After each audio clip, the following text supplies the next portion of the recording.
Esu humanitarinių mokslų daktaras Andrius Martinkus ir tęsime mūsų pamąstymus apie kintantį pasaulį ir apie Lietuvos valstybės, lietuvių tautos vietą šitame kintančiame pasaulyje.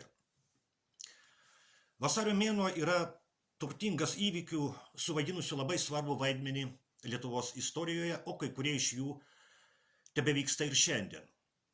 1917 m. vasario pabaigoje Rusijoje prasidėjo revoliucija, krito monarchija, caras Nikolajus II atsisakė sosto, valdžią perėmė vadinamoji laikinoji vyriausybė, kuri iš tikrųjų pasirodė labai laikina, nes monarchijos kritimų revoliucija Rusijoje nesibaigė ir tų pačių 1917 m. spalio mėnesį laikinoji vyriausybė yra nuverčiama ir valdžia pereina į radikalios politinės jėgos Vladimiro Lenino vadovaujamos komunistų partijos rankas.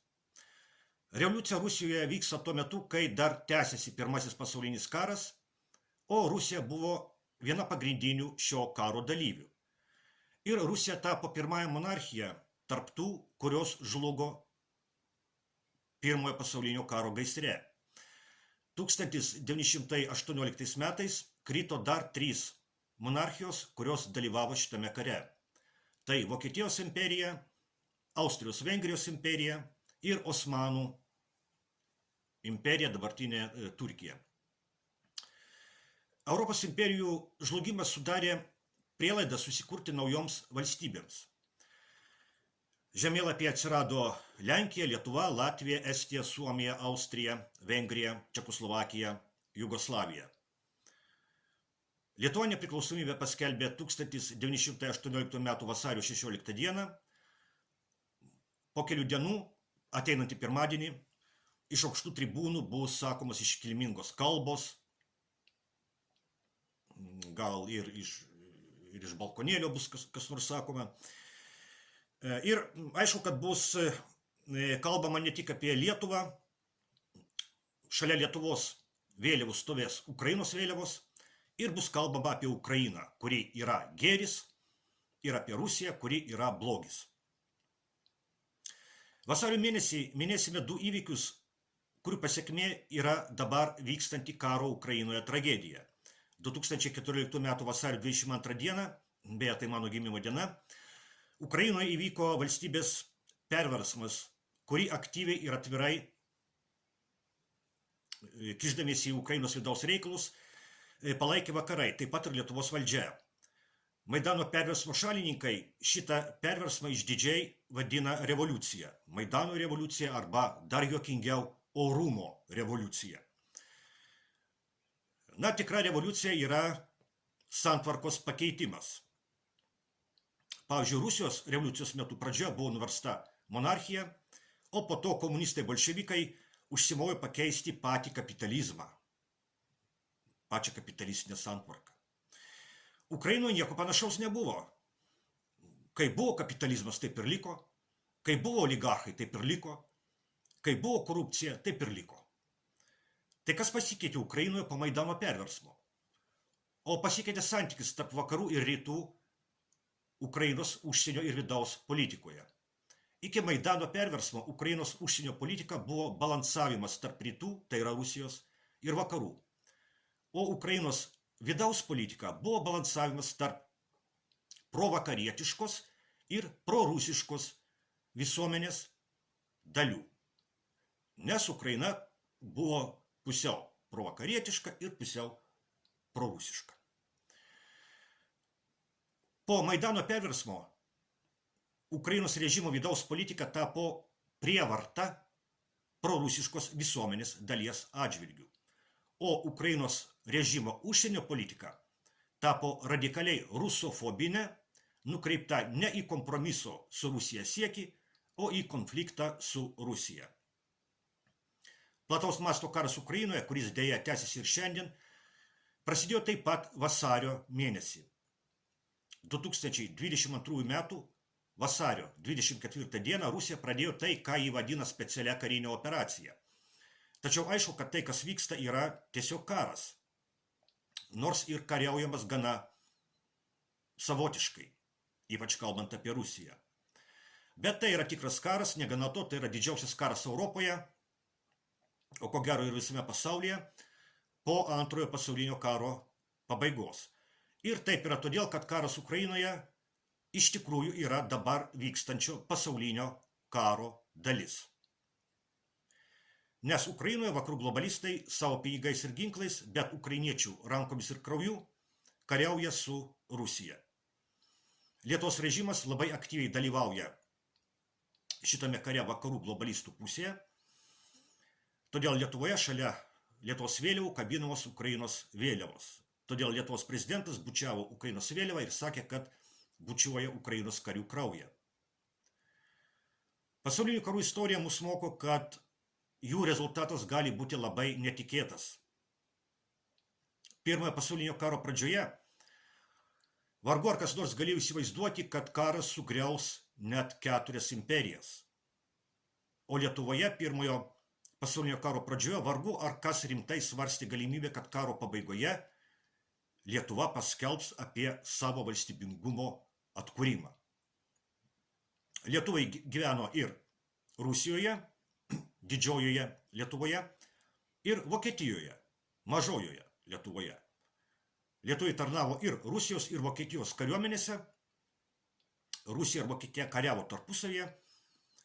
Logiška buvo tikėtis, kad karą laimės arba Rusija, arba Vokietija. Daugiausia apie ką galėjo svajoti lietuviai, tai apie kažkokią autonomiją Rusijos arba Vokietijos sudėtyje, priklausomai nuo to, kas laimės. O atsitiko visai nenumatyta istorinė situacija, kai žlugo abi imperijos – ir Rusijos, ir Vokietijos. Ir lietuviai pasinaudojo šią istorinę situaciją ir atkūrė Lietuvos valstybę. Ta pati galima pasakyti ir apie dabar vykstantį karą Ukrainoje. Panašiai kaip ir pirmojo pasaulinio karo atveju, visos kariaujančios pusės tikėjosi kitokios karo eigos. Visos kariaujančios pusės tikėjosi greitos savo pergalės. Greitos pergalės tikėjosi Rusija, bet apsiriko. Kai Rusija nepavyko greitai nugalėti, savo greitą pergalę patikėjo vakarų globalistai. Ir įtikino Zelenskį nesudaryti taikos su Rusija, bet kariauti toliau, nors Ukraina ir Rusija Stambule jau buvo susitarusios dėl taikos. Šitas karas galėjo būti baigtas dar 2022 metų pavasarį. Bet globalistai pasakė Zelenskiui, mes tau duosime pinigų ir ginklų, tiek kiek reikės, tu tik toliau kariauk. Juk matai, kad Rusija silpna, to įvesime jai drakoniškas sankcijas ir po metų Rusijos ekonomika žlugs, o mes nugalėsime mūšio lauke. Ir Zelenskis patikėjo globalistais. Pagrindinė vakarų globalistų ir Ukrainos režimo viltis buvo didysis Ukrainos kariuomenės puolimas 2023 metų vasarą. Buvo planuojama įveikti rusų gynybą Zaporožės srityje, išeiti prie Azovo jūros ir tokiu būdu likviduoti sausumos susisiekimą su Krymu. Bet didysis Ukrainos puolimas baigėsi visišką nesėkmę. Kaip ir pirmojo pasaulinio karo atveju, Ukrainos karas užsitęsė ir vis dar tebevyksta. Praėjusio amžiaus istorija liudija, kad Lietuvos valstybingumas išgyvena savo esminius pokyčius didžiųjų geopolitinių pokyčių metu. Praėjusiame amžiuje tai buvo pirmasis ir antrasis pasauliniai karai ir šaltasis karas. Šaltasis karas, kuriame vakarai, vadovaujami Jungtinių Amerikos valstijų, nugalėjo Tarybų socialistinių respublikų sąjungą ir ko pasiekoje TSRS žlugo. Pirmojo pasaulinio karo pabaigoje gimsta vasario 16-osios Lietuvos valstybė. Antrojo pasaulinio karo metu, vasario 16-osios, Lietuva žūsta, bet Lietuvos valstybingumas nenutrūksta. Taip, nepriklausomos Lietuvos valstybės nebėra, bet Lietuvos valstybingumas egzistuoja Lietuvos Tarybų socialistinės respublikos pavidalu. Ir tik nacistinės Vokietijos okupacijos metais Lietuvos valstybingumas neegzistuoja jokių pavidalų. Todėl kovo 11 dieną minime Lietuvos nepriklausomybės atkūrimą. Ne Lietuvos valstybės atkūrimą, o Lietuvos nepriklausomybės atkūrimą. Nes 1990 m. kovo 11 dieną buvo atkurta Lietuvos nepriklausomybė, bet ne Lietuvos valstybė. Lietuvos valstybė buvo LTSR pavidalu. Lietuvos valstybės atkūrimo diena yra 1918 metų vasario 16. Šiandien vėl esame didžiųjų geopolitinių pokyčių liudininkai. Šiandien vėl vyksta pasaulinis karas. Tiesa, kol kas, ačiū Dievui, vėl tik šaltasis.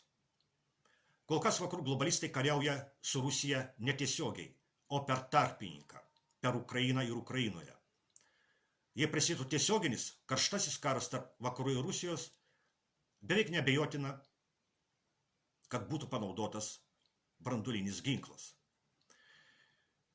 Tikėkime, kad šito neatsitiks, o kol kas Lietuvoje šalia Lietuvos vėliavų plevėsuoja Ukrainos vėliavos.